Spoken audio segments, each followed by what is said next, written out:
I've always worked either 60, 70-hour weeks or worked two jobs to work 60, 70-hour weeks. And I think that obviously puts a strain on relationships. It does a lot of things like that. And it's not because I don't want to be at home or anything. I don't know. I just get home and got to do something not like do something like clean the house or do anything like that. It's just, I just like to be busy and keep busy and don't want those voices in your head talking too long. Kyle Van Der Pool-Ashburn is a young man going places, and in this episode, we talk about his two podcasts, one with Jamie Soward, the former NRL star. He talks about how he struck up that friendship. He also talks about the importance of strong women in his life and the positive impact his mum has had on him, which I'm sure a lot of you in the sports space can relate to. He's been a workaholic. He's talks about how he overcame that. And there was a great story of how he was stranded in Thailand on his own as a 15-year-old and how he got through that as well. I'm Ian Hawkins, and this is Sport is Life. The purpose of sport, as I see it, is to see your vision become a reality. Find your voice, create strong connections, and learn to trust your body.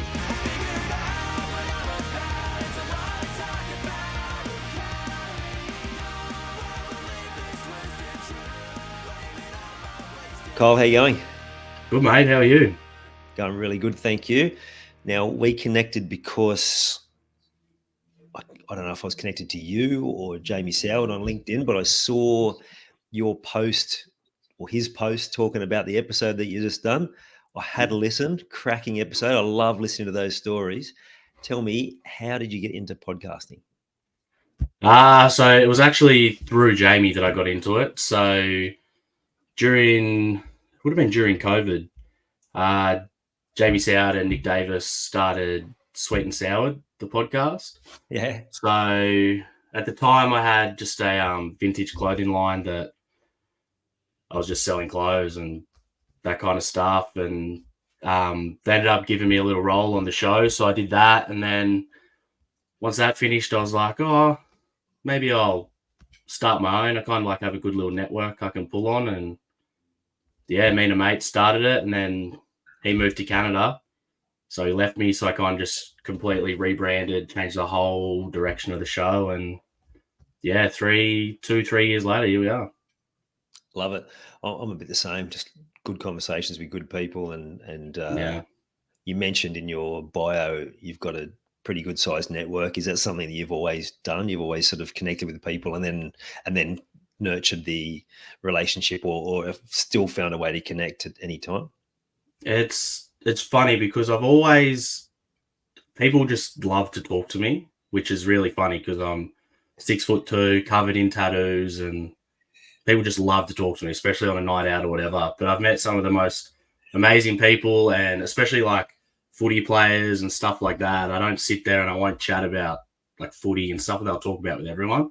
So I've kind of just built it from there. And it's not until recently that I've started to go, well, all right, I've got this network, I've got a good relationship, I'm going to start pulling strings on it. Yeah, that's good. I often talk to people with this same sort of way of living, and my mum's a lot like this, and I imagine one of your parents, if not both, would be the same. It's like somehow people just open up their whole life story out of nowhere. And it's crazy. What I've had a realization is that we probably grew up not necessarily having that feeling of safety, being able to do it when we were younger. So we've learned how to create a safe environment for other people. Is that something that you resonate with? Yeah, absolutely. My mum's very, very, everyone talks to mum. Everyone just wants to know everything about her. She wants to know everything about everyone. So it's kind of just passed down, I guess. Yeah. And do you find that you just naturally know the right question to ask when you're in that, like you mentioned, just people come up to you at the pub, like you just know the right things to ask in those situations? Yeah, it kind of seems that way because they won't stop talking after time. But yeah, that's good. I enjoy sitting there and talking to people. I just love chatting to people, and everyone's got a story. So it's kind of why I started my podcast. Yeah, that's good. Now tell me, generally when you have that experience, there can be the odd time where it feels like you're the one doing all the question asking, and like there are times where maybe you want to open up and you're like, well, who's going to actually listen to me talk? So it's good timing that you're on here. Yeah, absolutely. I haven't shared my story with anyone, so this is good. Oh, this is good. Yeah. Now, obviously, this is a sport podcast, but it's not all about sport. It's more about, well, what do we learn from sport? What are those lessons that are transferable? Now, the big connection for you around sport is the people that you've connected with, and some of the other work that you do. But let's go into your story now. Like, one of the bits that, like, it sounded like you were excited to tell, and I'm definitely excited to hear, was rugby league in Papua New Guinea, because it's like there are passionate fans in Australia, but they are next level, aren't they? Oh, it's crazy over there. It's absolutely crazy. So I won't give you the massive long story, but mum and dad aren't together. I've been together, split when I was 2. So dad's always lived in Papua New Guinea since he was, I don't know, maybe 20 something, early 20s. So he's still there now. He just loves it. So didn't have much to do with him growing up, but every so often I'd get on a plane and I'd just be in Port Moresby. So when I was there, we went to a couple of local games. I can't remember what the old name of the stadium was before they changed it to Santos. But back then, you used to have like the barbed wire fences, like the razor wire fences around the ground, so no one could get on there. And it was absolute mayhem. Like, I have this great story of when I think it would have been 9, and my dad had remarried a local lady. So I'd flown to Port Moresby because dad was based in Moresby at the time. And he's like, oh, we're going to his partner Anne's village for a few days. Like, and I mean proper village. Like, there's no power. They built a hut for me to sleep in. It was absolute mayhem. And so we get on the plane, we fly over to Leh, and then we're there for a few days, like out of the village, which is like 40-minute boat ride or whatever. And we come back, and dad's like, oh, we'll watch the Vipers are in town, which is the local Port Moresby team. And we'll watch them, and they're playing Leh. And I think that Leh Snacks, they're called. So I was like, yeah, sweet. So we're at the game, and we were watching the game with Sir Michael Somare, who was the first Prime Minister of Papua New Guinea and one of the last Prime Ministers of Papua New Guinea. And I was like, what the hell is going on? Like, I had no idea who this man was. And we're like sitting there like royalty. Yeah, and wow. I was like, this is crazy. And then we ended up flying back on his jet from Leh back to Moresby to go home. And it was just, I wish it was now so I could ask 1,000 questions. Like, he's passed away. He wasn't the best fella in the world, obviously, but yeah. And the fans are just mayhem. Like, I still go back now, and I got a lot of not to see my dad, but I have friends over there, and I've met a lot of people in like Penrith, Wellington Albert, who played with Penrith, and he's in England now playing for London Broncos. But yeah, I got a lot of friends over there, and I love it. I love it over there. It's so much fun. So when you were going over there as a youngster, you're flying on your own. Was it an adventure? Was it scary? Was it like a good distraction from the day-to-day life? Like, what was it about that whole experience that was so magical at that age? It was, I think, because I was so naive at the time. It was the best. So first time I went over with an uncle and auntie, which was good, my dad's sister. And then, like, we did all the as much touristy things as you can do in Port Moresby. But then when I started going back by myself, it's a big eye opener, don't get me wrong, like, and it's meant to be one of the most dangerous countries in the world, and I've only almost been kidnapped twice, but apart from that, you got to tell us that. You got to tell, how old were you when that happened? Probably 11, maybe 11 was the first time. Yeah, so a lot of the expats will drink at Port Moresby Yacht Club. It's just what they do. It's the bar, it's safe, and there's no drink driving rules over there. So, like, my dad was a heavy drinker, and he'd just go there. So I'd sit in his office all day. I'd go around in the truck with his truck driver, which, looking back at, was crazy enough in itself that he trusted this man. So one day dad wanted to stay, and my stepmom Anne, she was like, oh, we'll go back to the house, which, you know, security guards, razor wire at the house. And when we're in the cab, the taxi driver was speaking in Pidgin, and I can pick up little bits of Pidgin now, not so much then, but he was speaking to Anne in Pidgin and offering, like, we can take him, we'll split it 50-50. What? And lucky she is so loyal to my dad because, yeah, just being a blonde-haired, blue-eyed baby or kid, they'd froth it. So that's the dark side of Papua New Guinea, but a lot of great people there. Yeah, right. So you knew enough then at the time to know that? Nah, not at the time. I had no idea what was going on. I was just looking out the window, just. So how did you going find home. out? How did you find out that that was the case then? I was sitting on the lounge watching MTV, which is the local channel. It's like our Channel 9, like EMTV. Yeah. And Dad and Ann were in the kitchen fighting about what had happened. And, yeah, so that's how I found out. So kidnapping is then they would try and they try and extort Dad for cash. Yeah, right. Because Dad's pretty well known in Papua New Guinea. Like, he built Manus Island when it started and that sort of stuff. A lot of, like, worked in the gold mines. He's been there for forever. So his company's very well known.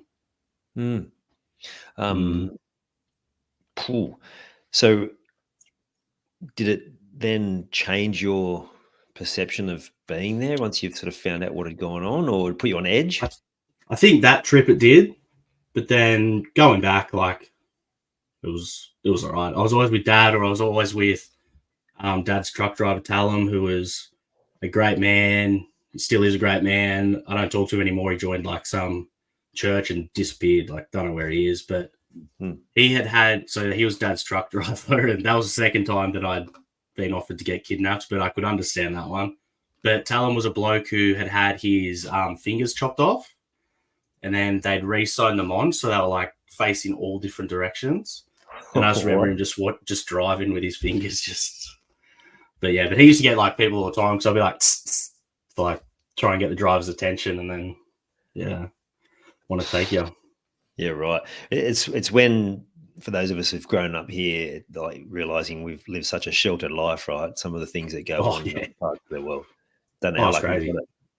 It's absolutely crazy. But, like, now I go back to Papua New Guinea, I have no issues. Like, I'm always with a local friend or something, and no one will say anything. Then I'll sit there and I'll have a smoke with a local, or I'll chew bulleye with the locals, which is like betel nut, depending on what island you're on. And yeah, I love it. It's so much fun. It's a great part of the world. It's great. And if you can ever get over there to watch a footy game, I highly recommend it. Especially if the Hunters are playing. They love the Hunters, all the Kumals. So awesome. Yeah, they just live and breathe. Yeah, like it's the go on. Yeah, it's crazy because we were there for Origin 1 year, and if you're a New South Wales fan, like, don't say anything. Just keep your mouth shut. And Dad always made a comment like, "Oh, I wonder how many people are going to die." And I think it's 9 Mile. It might be 6 Mile or 9 Mile in Port Moresby, and they put, like, a big projector up in, like, one of the local parks, and people always get bashed to death after the game. What? It's great. Yeah, it's crazy. It's crazy. And this is about state. Passionate. Yeah. So they choose a state. Yeah, they're all pretty much Queenslanders, but they'll still fight each other. Wow. It's a whole nother world, but it's a good part of the world. Yeah, yeah. The only country that rugby league's the national sport, and national, like they're hardcore. It's a love. That's so cool. I hope they come into the rugby league. I hope they make the NRL. It'd be sick. Yeah. But then you got the challenge is going to go there. Yeah, get players to actually commit to going there. That's going to be the challenge, I think, which is maybe why it's gone a bit quiet about that in recent months. Oh yeah, I think they'll base out of Cairns if they make a team. Yeah, right. Base them out of Cairns and just fly them over for games and stuff. Yeah, because, like, you see the Australian team go over there and treated like royalty. Any NRL player is just royalty. Like, obviously you'll have to pay them danger money, I suppose, but get Nick Politis on the board and you'll be right. We won't go there. We won't go there. Not since I'm a Roosters fan. It gives you permission to say whatever you like, I guess. Yeah. So you grew up, it's obviously an important part of your upbringing, having a single mum looking after you. one of the thoughts I have there is like how many professional footballers talk about, actually cricketers and all sorts of people, like their mum, how important their mum was, and that their mum did everything for them to make sure that they were going to thrive in their sport, but I guess in life. Is that the experience you had too? Like your mum just was there for everything?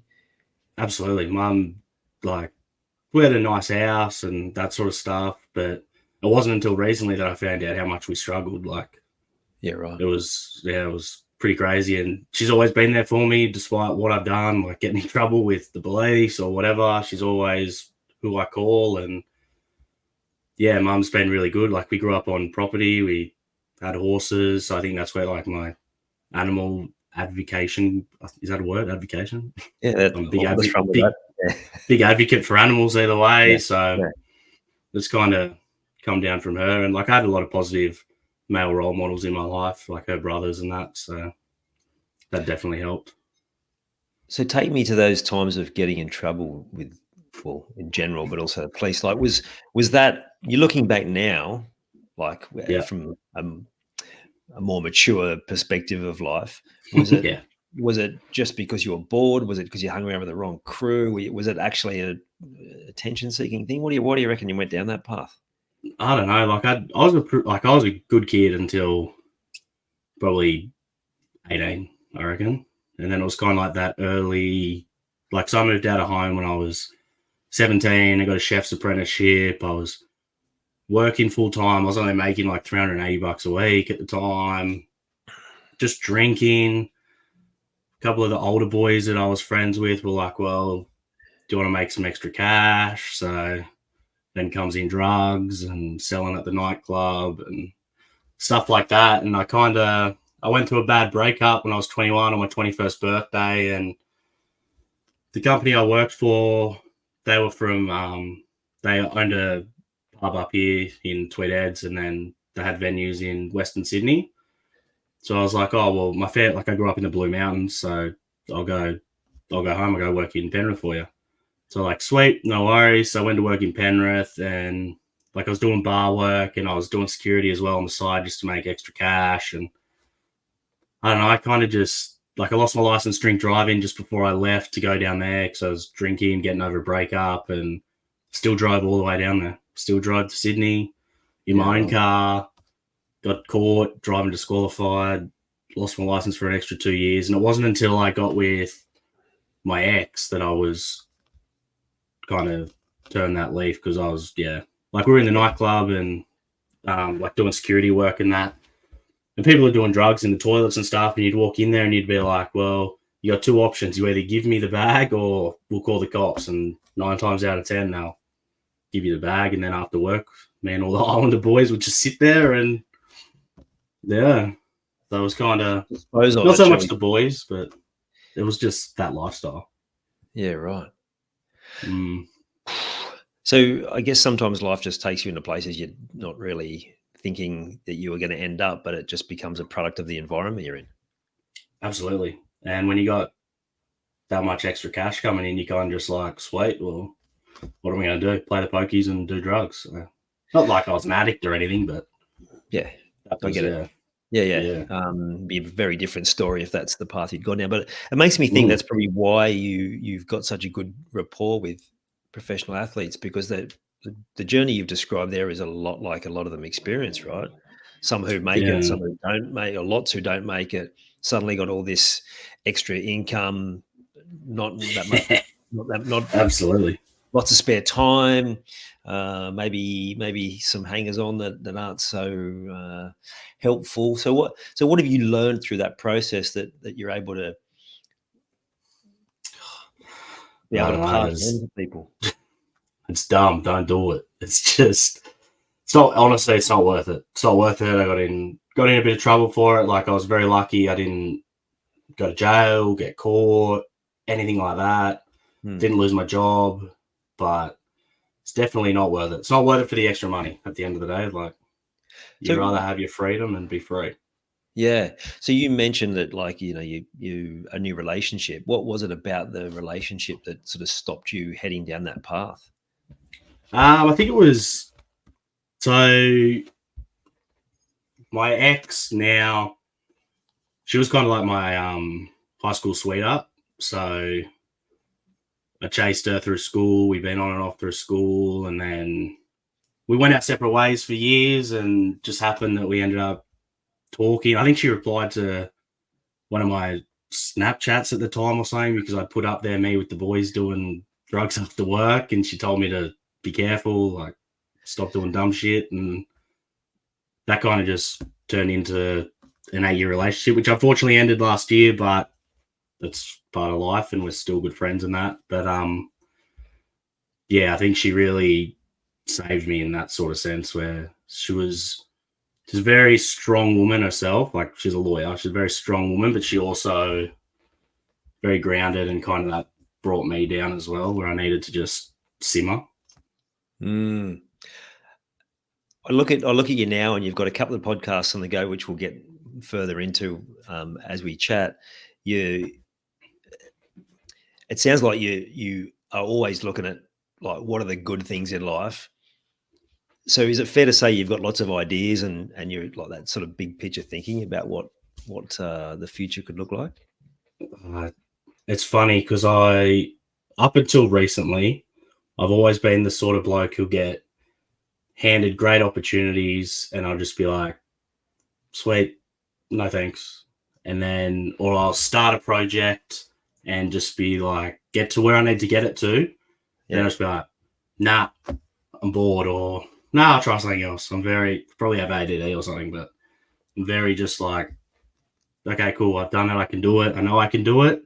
Yeah. Now I'm going to move on to the next thing. Whereas I need to now, like with the podcast, and I've started training boxing, and I think that's kind of helped me a lot, where I stay a lot more focused on what I need to do. I step back from work, because I'd work a lot, being a workaholic and stuff. So now I only work 3 days a week, which gives me 4 days to train, to focus on the podcast and do stuff like that. So the reason I ask is that big picture thinking, like, generally a lot of teenage years doesn't fit, because it's like school tells you need to be very regimented, and it's got to be this way. But the big picture thinker sometimes is diagnosed as ADHD. He's always thinking of something else, and an idea here, and it's like a superpower, right? And so part of it is exactly like you described. It's like, here's an idea, I've done that part of it, and then I want the next idea, and the next idea, and the next idea. I look at someone like Richard Branson, who's like the same, who is wired the same way. You know, he talks about how he was no good at school, but he can just come up with an idea and then just make it happen, and then he moves on to something else. So I wonder, like you mentioned the boxing, to me, the boxing forces you to be back in your body, right? And to be more grounded, because if you're not, you're going to get the shit beaten out of you.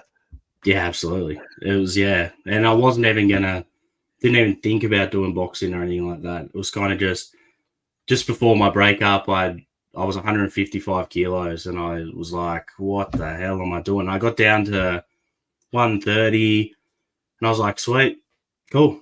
And just left it. And then it wasn't until probably about 2 months ago, a mate said to me, like, well, you like watching boxing, you like watching MMA and all that. Why don't you go and do something? Like, why don't you? Because it's not like I don't know, it's hard to explain. Like, after my breakup, probably for, I don't know, maybe 9 months, I was doing things, I was getting out there, I was doing whatever, but I wasn't like motivated to do anything, if that makes sense. So Totally. When he said that, I was like, oh, okay, like, I know I can fight in a street fight, like, that's fine, I'll back myself.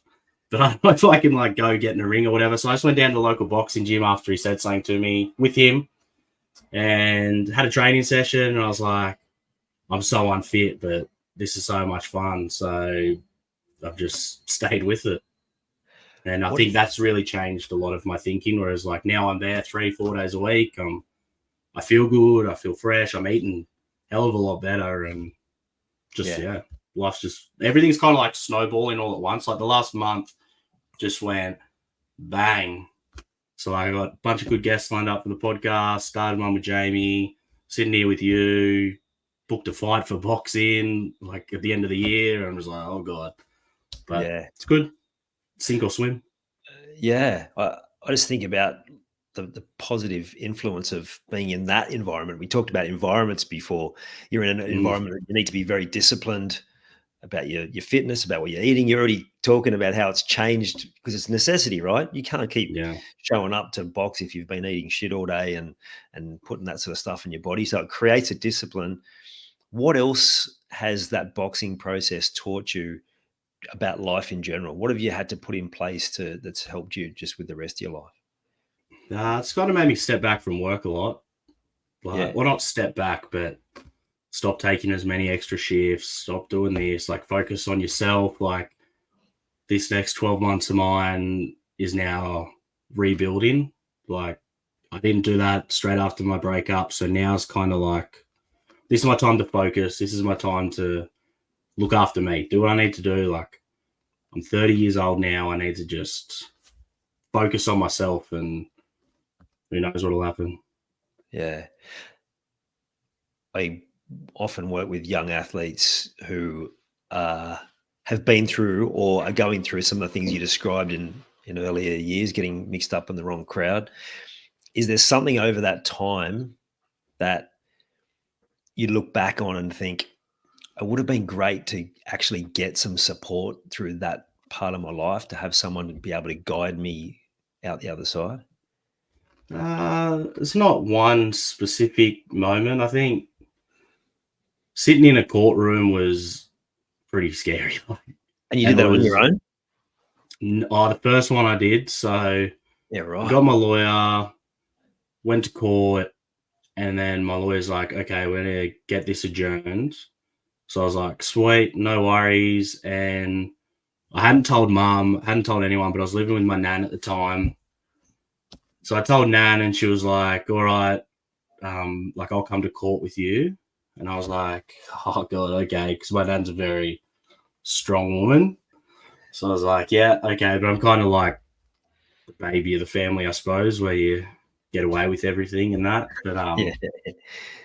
I can't do anything wrong in her eyes no matter what I do. But I think the moment that really made me turn, like I'd started seeing my ex at the time, but I wasn't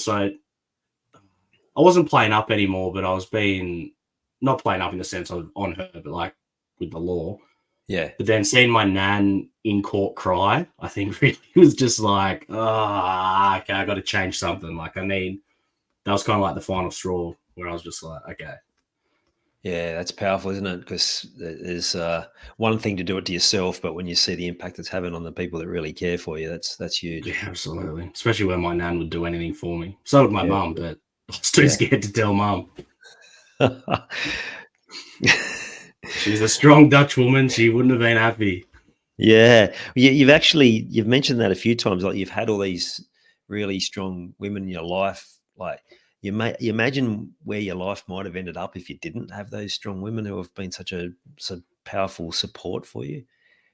Yeah, I've never really thought about it, but I don't know. Probably in jail. Who knows?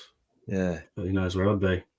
It's one of the, like we talked about before, like how many sports people talk about, like how influential their mum's been, and it's obviously dads play an important role in different ways, but it's important for us to take that time to actually have that appreciation, I reckon. And if people listening, they maybe think maybe I need to reach out to their mum. Don't leave it too late, right? Absolutely. And like I had good male role model. Good male role models. God, I'll get there. Good male role models growing up. And like I'm pretty close with one of my best mates' dads, and like I'll just go around to his and have a beer on the farm or whatever and just have a chat. And it's good. I think it's good for him as well, because he had lost his wife, and like all the kids had moved out. Like the kids still visit him and stuff, but I'll pop around and he can kind of talk to me as well about stuff that he can't really talk to the kids about. So it's good back and forth, which I enjoy going around there and chatting with him. So he's been a big part of my life, and obviously my uncles as well. And Jamie as well. Jamie's been very important to me, as we've been friends for 10 years now, I think. And he's kind of just like that older brother that I never had because I'm an only child. So he pulls me into line when I need to be pulled into line. And yeah, he'll call me every day. Like when I first called him about going through my breakup and that, he'd call me every day, check in on me, make sure I was good, send me a song or an inspirational quote, something that just be like, keep going, keep punching. So that's awesome. Yeah. So for him to do that, I imagine you've left quite an impression on him. Like I know, so I worked at Fox Sports for 18 years, and you'd see the athletes come in, and what I got a real sense of is their insecurities in those spaces, sort of out of the bubble and dealing with everyday people.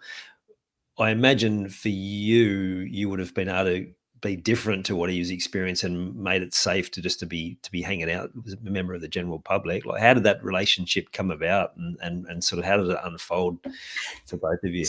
So it's pretty funny. So I was working at a pub just out of Penrith, and we lived like 2-3 streets apart. We didn't know at the time, but he'd come in after a game or something, and was just sitting down having dinner with his partner Maddie, and came up to the bar and we'd have a chat, like just a casual chat. And because in Penrith there's a very strong, they just live and breathe Panthers. Like everything is just that's crazy. It's probably the craziest town about their football team apart from Townsville. Yeah, and you come in and everyone would just be like, Jamie, can I get a photo? Can I get a photo? So like everyone was really good. All the locals were really good. They were really nice, respectful and all that. But he'd come in a few times and we'd got talking, and I was finishing shift one day and he was just like, oh, do you want to come and have a beer? And I was like, oh yeah, sweet, I don't have my license. My partner's coming to pick me up. And he's like, oh, bring her in, we'll have a beer. And Janelle, my ex-partner, and Maddie got along really well, and Jamie and I got along really well, and we just went from there. We had lots of good nights together. We'd cheat in trivia together on nights and win trivia, and it was just, they just kicked off from there, and we'd start hanging out, just doing boy things really. He was still playing for Penrith at the time, and just someone to talk to when he needs someone to talk to close to home, because being out in Penrith, he had moved out there. All his friends were like further in Sydney, so it was a good relationship, and it's kind of just gone from there. Yeah, and it shows just how much those guys need to have that companionship that's not football, and not like you weren't fanboying him or anything. Like, you were just like genuine relationship and asking how they're going, which would have been a real point of difference. So that's huge, and I imagine there'd been an element of that. Your upbringing, your experiences would have put you in that state of mind to be able to be that sort of natural, genuine person for them. Yeah, absolutely. And like, I'll talk to anyone on when they'd come into the venue. I pride myself on my customer service. I think it's really good. But like, we have other footy players come in and they're like talking to a fucking soggy wet blanket. Yeah, right. And you're like, I'm not even trying to talk to you about footy or anything. I'm just trying to ask how your day is. Like, hey mate, how are you? And you just get cold shoulder, like, just give me my beer. Yeah, right. And you're just like, okay, whatever, sweet. Yeah. Won't name names, but there's a couple of them. One who I have a lot of beef with now. But he happened to follow me up here to the Gold Coast, so played for the Gold Coast, not anymore, but yeah. Anyway, that's a different story. I'll leave that for another time. Yeah, that's for off camera, that one. Now, you've got the 2 podcasts, which are very much sport related. Like, how important was sport for you growing up? It was pretty important. I wasn't forced into playing soccer, but I played soccer for a club that my granddad, or my pop, had played for. My uncles had all played for. So it's kind of like that third generation playing for the club. My pop was the first president. I was like, you have to play here. You have to play for Hazelbrook Hawks. So did that. That was good. Played for, I don't know, many years. I got my 250th badge or whatever, like the 200 badge that you get for playing games, which was my last game actually that I got it, which was good. We lost the grand final though, 4-0, and it happened to be against a bunch of kids we went to school with who played for another club. So Yeah, it was one of those things where Mum, she didn't make me play for them, but had to travel further where all my friends from school were playing for a different club, but you have to play at this club. So, but yeah, I played soccer growing up, played a bit of rugby league, nothing too interesting. Wasn't an overly outstanding athlete. I mean, I went state for swimming for butterfly, but that was about it. Apart from that, there was nothing that I did that was impressive. But have you always been a fan though? Of sport? Yeah. Yeah, absolutely, massively. Always. It was always rugby league on Sunday arvo, 4:00 and Friday night. Yeah. But what's your best memory as a fan? Oh, actually, this is a good one. So it stands out so easily. So the 2006 World Cup, FIFA World Cup. Yeah. The local cinema at Katoomba, The Edge, they put on the games in like on the cinema. Yeah. So I remember waking up at, God, I don't even know what time it was. It was so early. And we go and I think we watched them play. I think it was Japan. I think we were in the same group as Japan. Yeah, that's right. Japan, yeah. Yeah. Brazil and then Croatia.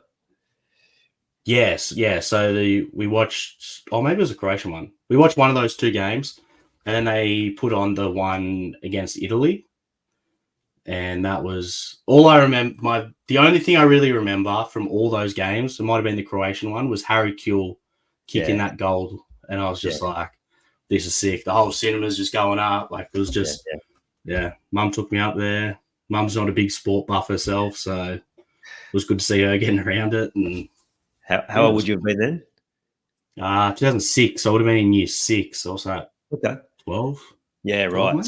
So a crowd of that, like everyone going for the same team, like that would have been crazy. It was unreal. It was unreal. It was so much fun. I was a little bit further down the track, so we were at Star Casino with all my teammates that we played football together. So you could imagine the craziness because we went there for all 4 games.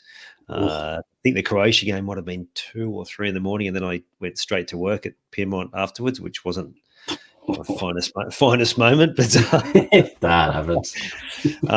But yeah, the same sort of memory. It's amazing, like you're not actually at the ground, but just the having a crowd. It's like frenzied almost. Like it was crazy. Something, yeah. It was good because like we hadn't really experienced that success in soccer, football, whatever you want to call it before, and unfortunately we haven't been able to live up to it again. But it was great then, and hopefully it happens again. But it was really good. Honestly, it was fun. It was sick. Yeah, so good. So how do you end up a Roosters fan living in the outskirts of Penrith when you're growing up? Honestly, I know one of my uncles went for the Roosters, and my nan randomly was a member in like 1978 or something. She gave me a pin, and I was like, "What?" Like, my nan's not a crazy sport fan either. Like, she's English. She's from Nottingham. Nothing really to do with any sport. So I went for them, and I think it was probably because of Minicello at the time. So he was my favorite player, and by the time I was old enough to like understand football, it was Minicello, Brad Fittler, Luke Ricketson, those sort of players that was something special. Yeah, and Freddie, I mean, probably definitely before your time, starting in Penrith and then moving out to the east. I think there'd be a few Penrith fans who'd have a bit of a soft spot for the Roosters, if not be fans. Absolutely. So you've been through all of these different challenges, and then you decide to start a podcast. Was there something that inspired that idea, the off-season podcast? Nah, not really. I just enjoy talking to people. Really, I love hearing people's stories. So I thought, why not? So me and a mate through school had always said, like, let's be let's be the next Hamish and Andy. Let's do that, like drama and acting, like stuff like that. Yeah. But we're polar opposites. Like, we are so different in just everything. Like, I could tell him the sky's blue and he'll tell me it's pink, and vice versa. Yeah. And the podcast that we started together, we were like, let's start a podcast. And just one of those things that never happens, kind of like talking to your mates about opening a bar. Yeah. And I finally just went one day just after Sweet and Sour finish. I was like, fuck it, I'm buying the gear. So I just went, bought all the gear, and just said, be at my house next week, we're starting.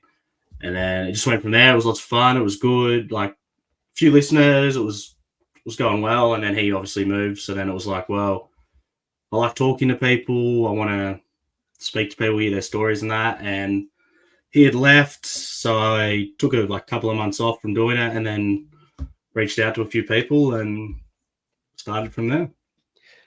What's been the highlight from all of the people that you've interviewed? Like, has there been a moment where someone's told you something that maybe they haven't spoken about before, or can you think of a moment from all the podcasts? That's a tough one. I mean, I spoke to Dr. Kwan, who's street vet. He's got his own TV show and stuff in the States, and now he started up a company with John Legend and Chrissy Teigen. I can still keep in contact with him. He's really cool. So hopefully in the future there'll be a lot to come from him. But I don't know about a moment. I mean, Jamie opening up about his mum and dad, and that was pretty stuff like we had spoken about, but not really gotten into. And I was like, oh, crap. Like, this is crap. God damn. Yeah. So anything where the host gets emotional too is usually a sign of a good episode, right? Oh yeah, it was crazy.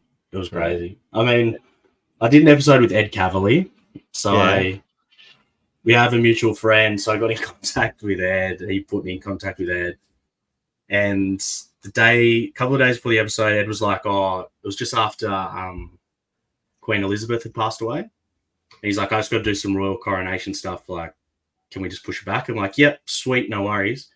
In those few days, I got so sick. So I recorded this episode with Ed, and I had COVID, pneumonia, and influenza A.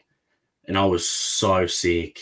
And yeah, about 2 hours after the episode, I went to hospital and didn't get out for 2.5 weeks. Yeah. Commitment. Yeah, it was crazy. It was crazy. Like I was off the whole episode, but it was really good. Like it was still a good episode. Yeah. But yeah.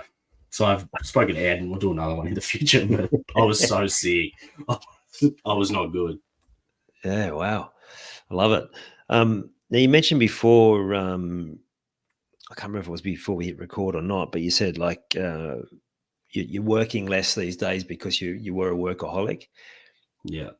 Did that, like, was there a catalyst for that? Like, did you get, when the moment you started working, were you always like just someone who worked really hard? And yeah, I think it's probably the only good habit that I picked up from my dad was he's a very hard worker, just doesn't stop, always wants to work. He'll never retire. I've always worked either 60, 70-hour weeks or worked 2 jobs to work 60, 70-hour weeks. And I think that obviously puts a strain on relationships. It does a lot of things like that. And it's not because I don't want to be at home or anything. I just get home and got to do something not like do something like clean the house or do anything like that. It's just, I just like to be busy and keep busy and don't want those voices in your head talking too long. So stay busy and do whatever. And then I think kind of like the last 3 months, once I finished getting over breakups and stuff like that, I have just turned around and just gone, all right, you got to focus on yourself. Like, let's get the next chapter going. And now I'm just work 3 days a week and bum around the rest. Coffee, training, nothing exciting. Yeah, but I think what you're describing there is what life should be like, right? More of a balance. And I love how you highlighted that what you realized was the busyness was to stop the voices in your head, because that's been a repeating theme for the different people that I've either interviewed or worked with. Is it's distracting themselves from like the noise. So is that something that you've always experienced, like growing up? Did you have a lot of head noise as well? I think so. And it's not like it's not bad head noise as such. Well, I suppose it's not good, but I'm one of those people that I'll sleep with the TV on because I don't want to hear my own thoughts. And not bad thoughts or whatever. I'll just lay there all night and just think like, could I Relentless. have done this different? Yeah. Yeah. Yeah. So it's, could I have done this different? Could I have done that different? And just stuff like that. Like, what can I do? Like, should I do this? Should I do that? Should I speak to this person? Should I speak to that person? And yeah, it's the overthinking, right? It's not necessarily yeah, a whole lot of dark thoughts. It's like, oh, just give me a break for 5 seconds, for fuck's sake. Like, it's yeah, just like absolutely. one thought after the next thought after the next thought. So, Absolutely. so, And so what have you been able to put in place to be able to slow your mind down enough to allow yourself to not have to be busying yourself? Have you taken strategic steps? I think that I still keep busy. So I don't, but like I'm focusing on things that I want to do. Oh, So good. it's like, I'm not trying to make someone else money. I'm not trying to do this. Like I'm working on myself to do things I want to do. I want to grow my podcast. I want to do this. I want to do that. So I think that's helped a lot. I still sleep with the TV on though, because I can't sleep without it. I need noise. But, yeah, just focusing on myself a lot more, where positive things. Like I make sure it's probably bad and you hear about the cost of living crisis and all that, but like I'll make sure I go out and grab a coffee every day, just get out of the house, just walk down to the local coffee shop, something like a kilometre and a half away, so I get my steps in, and just little things. Just yeah, It's good. nothing too exciting. Nothing too exciting, but you've made some really powerful points there, and that is like, one, working on yourself, because I think sometimes people get caught in the whole, oh, like, here we go again, the overthinking, and they spiral down. But the answer is that it's working on yourself and finding the positive things, and to me that's a great investment.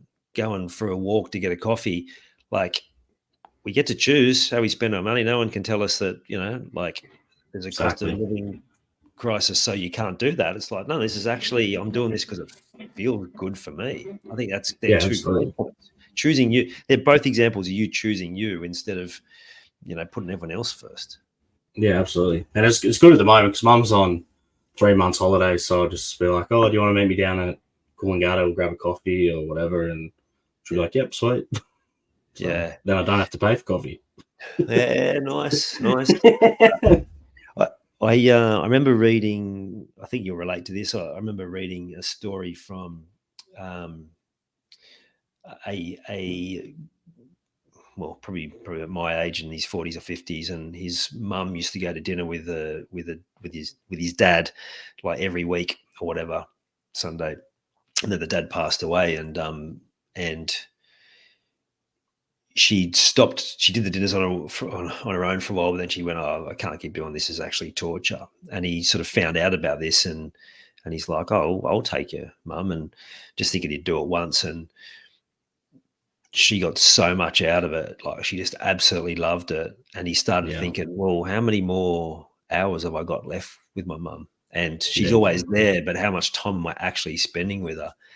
And she said that a few years down the track, after they'd been having these dinners, just what an impact, a positive impact that it had on her life. And it's something that I've undertaken as well. It's like, actually, Mum's coming around just after we finish recording, and just making sure that you create as many of those moments, because I know after my dad passed that you can't get those moments back. You can't get that time back. And so I love how you're prioritizing that with your mum, and I bet she gets heaps out of that too, does she?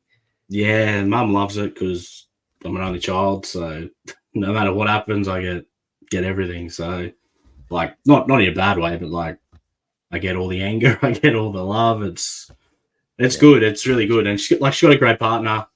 He just works away a fair bit, and Mum's always out traveling, so like I might not hear from her for a couple of weeks, and she'll be in Longreach or wherever they are in the caravan, which is good. But yeah, it's always good to catch up, and I enjoy those moments, especially since I don't have a relationship with my dad. So it's a lot better than having nothing, I guess. Yeah, right. So and I wouldn't change it for the world. Yeah. I mean, you think of, like, everything she's given you. Like you said, Yeah. you didn't realize how much she struggled. Like that's awesome, mate. That's commitment from a mum. I love it. Yeah, absolutely.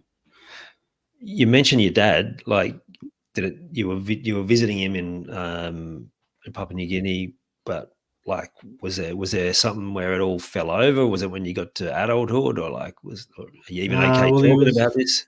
yeah, I'm happy to talk about it. It's all good. So he was kind of like never there. We lived on the Gold Coast for a couple of years when I was born, and then Mum and I came down to the mountain or went to the mountains. So he's never really there. So like the only time I'd see him was he'd come back to Australia for like a week, 2 weeks. So I'd fly to the Gold Coast, spend a week with him. But it was always kind of like the same routine. And like I have a lot of positive memories from it, but it was always wake up, because he lived in Tugun, wake up, go to the bakery, get a pie or a sausage roll with an iced coffee or a can of Coke, because Dad would let me have that. We'd go back home. It was normally around 9, 10 o'clock. It was just happened to always be when the cricket was on. So we'd watch the start of the cricket. Then come like tea time, like in the cricket, we'd go to the park just down at Currumbin, which is a short walk from his house, play cricket, and then we'd end up at Shugan Surf Club, and we'd be there until 8, 9 o'clock at night. He'd be pissed. We'd get home. He'd pass out with a long neck. I'd watch South Park, go home. Mum would call him the day after I got back, abusing him because he let me watch South Park and she wouldn't let me. Yeah. And then, like, obviously, I don't know how he did it, but he gained enough trust from my mum to let me go to Papua New Guinea, and I was always safe when I was there, so I can't discredit him for that at all. Then when I was 15, he left me in Thailand, so that was Hang on, a what? big moment. Yeah, so Mum had said he can go with you to Thailand for 2 weeks, but if anything happens, I will kill you. You're done. And Dad was like, nothing will happen. And the trip was pretty good. Dad and I had a big fight one day because like I was 15 and I had like a baseball cap, and at that age you think you're a rapper and whatever. And I think I was wearing it like backwards or something, or to the side, and he just flipped out about that. Like he'd been drinking and stuff. And I'd been drinking. So like we were sitting in a bar and I was drinking with him. I was 15. Mm. And then we'd gone from Pattaya to Phuket. Oh no, we'd gone from Bangkok to Phuket. And the last night that we were there, he had gone, we'd gone out for a drink, and then he'd gone, okay, you go back to the motel and I'll meet you back there later, because we fly out in the morning at like 11 o'clock to Bangkok to fly home. So I was like, yep, sweet, no worries. Went back, 3 a.m. I get a phone call on the phone in the room, and it was, hey, Mr. Ashburn, there's shopping down here for you. And I was like, what? So I went downstairs, and there was this lady, like this Thai lady, and she goes, oh, here you go, your dad left this for you. And I was like, okay. Like just a random bag of shopping, like clothes and whatever. So I went back to the room, and I was like, okay, whatever. And went back to sleep, woke up when my alarm went off at 8 o'clock, and Dad still wasn't back. Like he was nowhere to be seen. I was like, what the hell? And the taxi called at 9. They're like, we're downstairs waiting for you. And I'm like, my dad's not back. Like, what the hell am I going to do? Yeah. So he's always taught me, it's probably another good thing that my dad's taught me, is always travel with US dollars. Always travel with $500 US. So I knew he had it. So I took it out of his bag and jumped in the taxi, went to the airport, flew from Phuket to Bangkok, because I wasn't missing my flight to go home. Yeah. So I had $500 US, and I'm like, what do I do? So I went and bought a new phone, because I didn't have a phone or anything. So I went and bought a phone, and then stupid me logged into Facebook and was like, lost my dad. Don't know where he is. And then my phone was blowing up. It was Mum like, where are you? Where's your dad? And I'm like, no idea. Don't know where he is. So Dad was gone. And then she's like, just get to the airport, fly home. It'll be all right. So I get on the plane, check in, get on the plane. And Mum's like, I'll deal with this. It's all good. And I was like, okay. So then, the flight was like 8 hours away. So I get on the plane, and Dad walks on the plane, walks straight past me, kept going to his seat. Yeah, like battered and bruised and stuff. So he reckons he got jumped and lost think it was like 9,000 or something. Lost $9,000 they robbed him for, apparently. But mum had a friend who she went to school with. So mum had put up things on Facebook as well. And someone had contacted her she went to school with. And he owned a couple of bars in Phuket. So she's never told me the story today, but I feel like he might have found him and got him on that plane. But Oh, damn. yeah, so then from there, like that was a long-winded version, but from then, didn't speak to him for ages. Didn't hear from him on my 18th birthday, anything like that, 21st birthday, nothing like that. And then one of my uncles, one of his brothers, who I was close with, committed suicide. And Dad and I rekindled after that, and that was all good. But then it kind of just drifted out, and don't really talk to him now. And that's all right. That's part of life, I guess. Yeah, you're comfortable with that. Yeah. 15, right? That's incredible presence of mind to go to, like, 'cause I'm thinking about me at 15. I already got into panic, but I guess you don't know what you do until you're faced with the situation. Presence of mind to go, okay, there's the money, but also I'm going to take on this cab ride and that first flight on my own.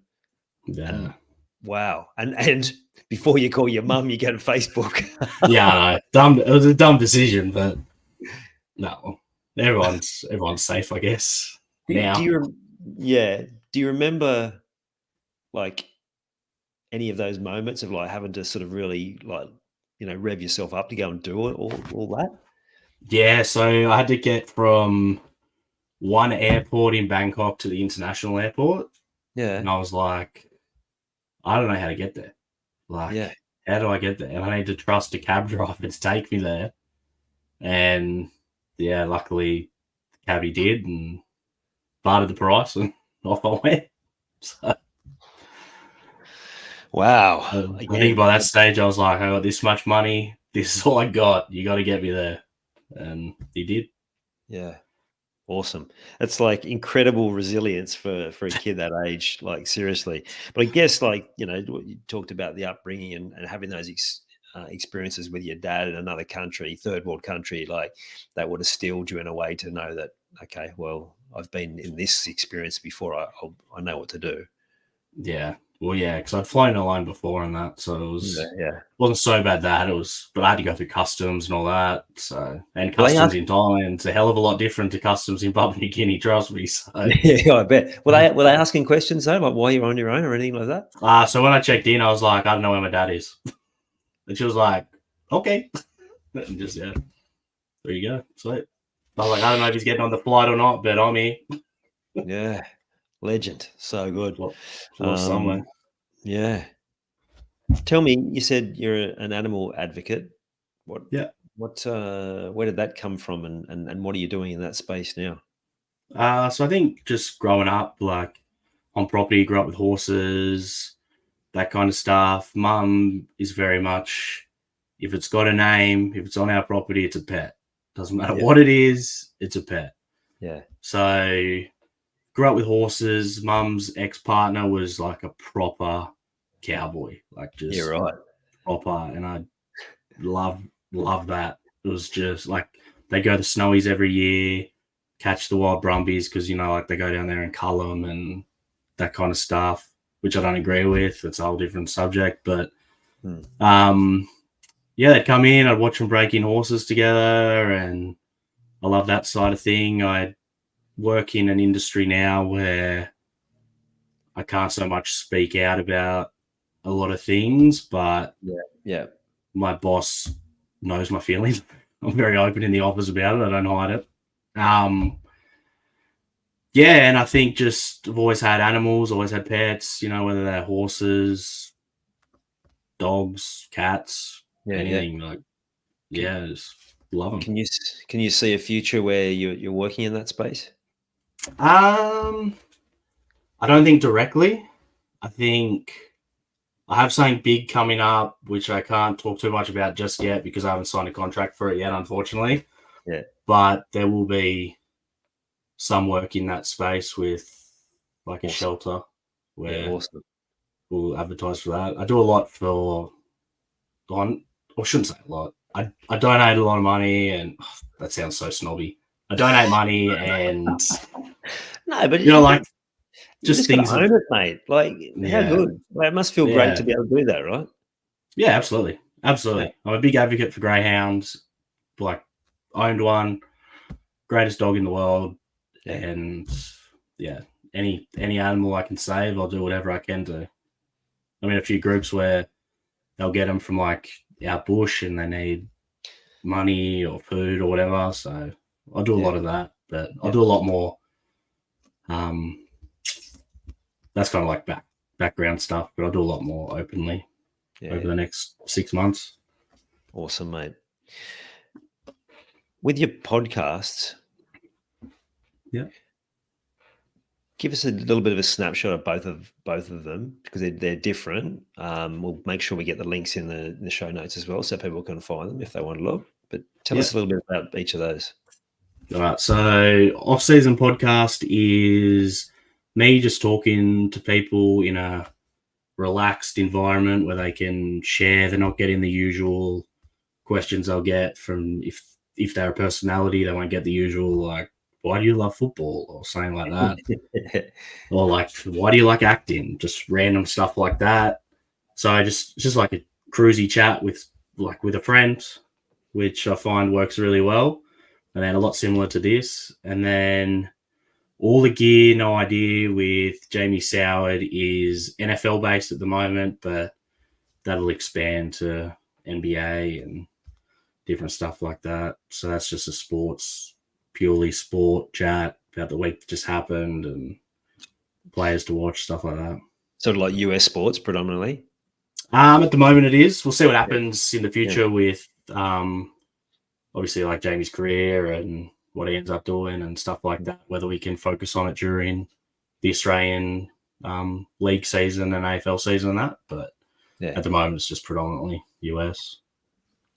Now, for me, what I love about this platform is an opportunity for people to tell their story. Like, I just know how powerful, the person telling the story, it's such a great experience for them. And hopefully you've had a bit of that today, because you said you haven't done a heap of this. You've been more of the interviewer.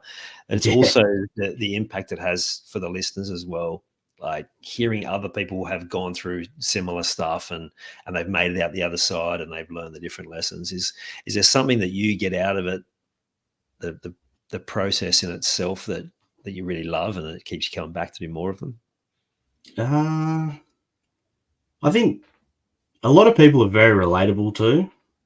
And no matter what they do, like whether they're homeless, like I talk to a lot of homeless people, not so much on the podcast, but I talk to a lot of homeless people and that. But, whether you're an actor, like I had a bloke who was on Home and Away, his story is very similar, like a lot of similarities in that. Professional athletes to Joe Blow walking on the street, like everyone's got a story, and I just like hearing to it, because you can relate to everyone. At the end of the day, there's something with someone that you can relate to. You just have to try and find it. So I enjoy that, and I love it. Awesome. Yeah, and I think that's one of the great parts of life, is when we find something that we relate to, and how that can touch us in a way that we wouldn't get any other way. So, mate, I love that that's what you're doing. I know how much I love it and how powerful it is, and particularly when you see the impact that it has for the person who gets to tell their story as well. I appreciate you coming on and taking the time. Like, we literally not met. It was purely just a coincidence, or how I look at it, not a coincidence, but just meant to come across that so we could have this chat. You've shared some stuff and the lessons that I know will be positive impact for people. I appreciate it, mate. Thank you. Yeah, no, thanks for having me on. It's been good, and I'm glad we linked, and hopefully we'll meet in the future and we can have a beer or do whatever. Absolutely. You're in Sydney? Yeah, but I'll make sure when I head up there again in the not too distant future that we'll have to catch up. That'd be cool. Yeah, cool. Mate, is there anything you want to leave with the audience just around, like, something to take forward in their life to make sure they keep having a crack and taking on projects like you have? I think just don't be afraid to fail. I know that's so cliche, but don't be afraid to fail. Just try and try again. Like, what do I say? Throw enough shit at a wall, eventually it'll stick. I mean, I've tried many things. I've had plenty of jobs. And I've got to where I am now. Like, it's nowhere special. It's nowhere near where I want to be, but I'm moving forward. And as I was told, keep punching and you'll land one. Yeah, it's really good, mate. I love that. One of the key lessons there was like working on yourself, and it's a credit to you that you have kept punching, you kept moving forward. Now quite literally punching as well with the boxing, Yeah. and found a good balance in your life, which I think for me is what I'll take from this as a real key lesson from what is possible and how important it is to prioritize that. And I'm sure the people listening will as well. So thanks, Kyle. Yeah, absolutely. No worries. Thank you, Ian. It's been lots of fun. Good stuff, mate. Cheers, mate. Thank you. What a great chat. Could you imagine being stuck in Thailand at 15 on your own? There's no way I would have coped with that. The key lesson today that I'm taking and I'm adding to my game plan is around the importance of not using work and being busy to quieten the noise in your head. Now, if that's something that you know that you do, that you make yourself busier when just try and distract yourself, then have a look at my meditation training. That is going to allow you to be able to overcome that workaholic burnout that you get, to have more stamina and to be able to have the clarity to be able to move forward in a much more balanced way that Kyle described today. You've taken the time to listen to this whole episode. Now it's time to take action. Commit to one thing you've learned today and make it happen. And to avoid any obstructions, join the Sport is Life movement by clicking on the link in the show notes.